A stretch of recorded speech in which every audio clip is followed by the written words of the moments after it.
For the 5th round of the 2012 EnduroCross Series, we made our way to the mile-high city of Denver, Colorado, where a diverse track would challenge the riders at every turn.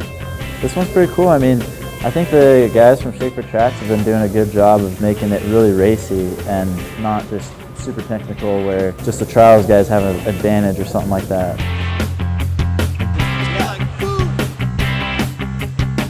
But despite the track's difficulty, hot laps were very competitive, with only 1/10 of a second separating Taddy Blazusiak and Colton Haker for the top 2 lap times.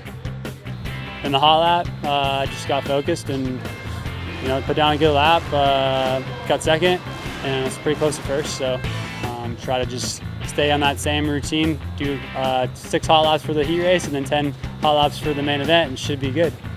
So with the gates picked, autographs signed, and the whole arena buzzing with excitement, it was time for the racing to begin.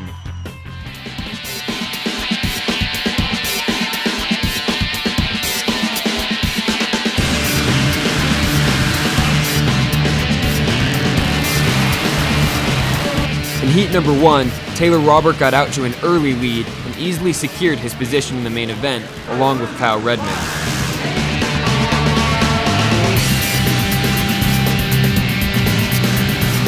In heat number 2, Brown grabs the hole shot and stays out front all race long. While Justin Soule puts in a hard ride to grab a transfer position as well.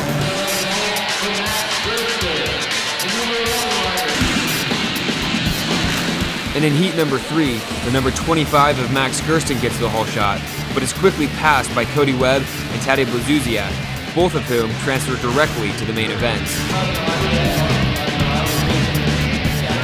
So with only 5 main event positions remaining, the semis and the LCQs have some of the most intense racing of the weekend.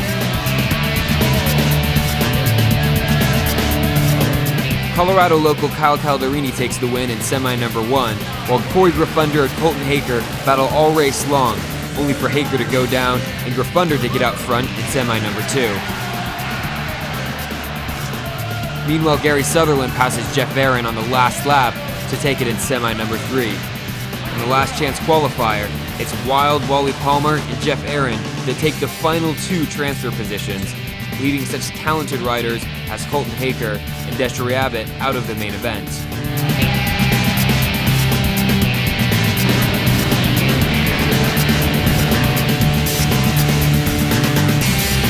When the gate drops in the main, it's Mike Brown that gets out front once again, while Taylor Robert manages to get into second with Taddy right on his rear wheel. And before long, both Taddy and Robert get around Brown, but just a few laps into the race, Robert slips up in the matrix, letting Webb and Brown get by. But it doesn't last for long, as Brown and Webb run into problems of their own, letting Robert get back into second.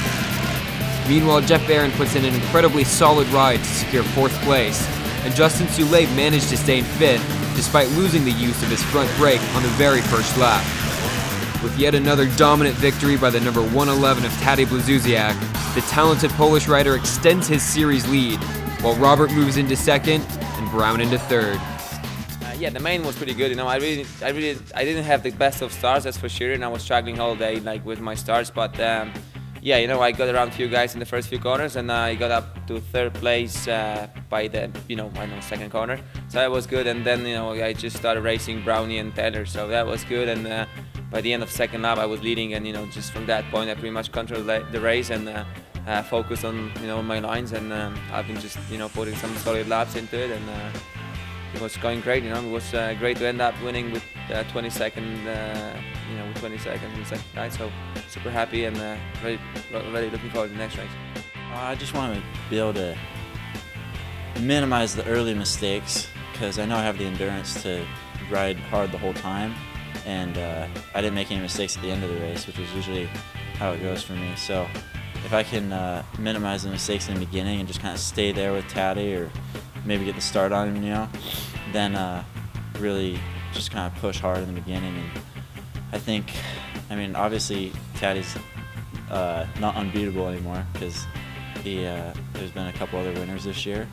So I think I'd like to add my name to that list and just get out front early and charge.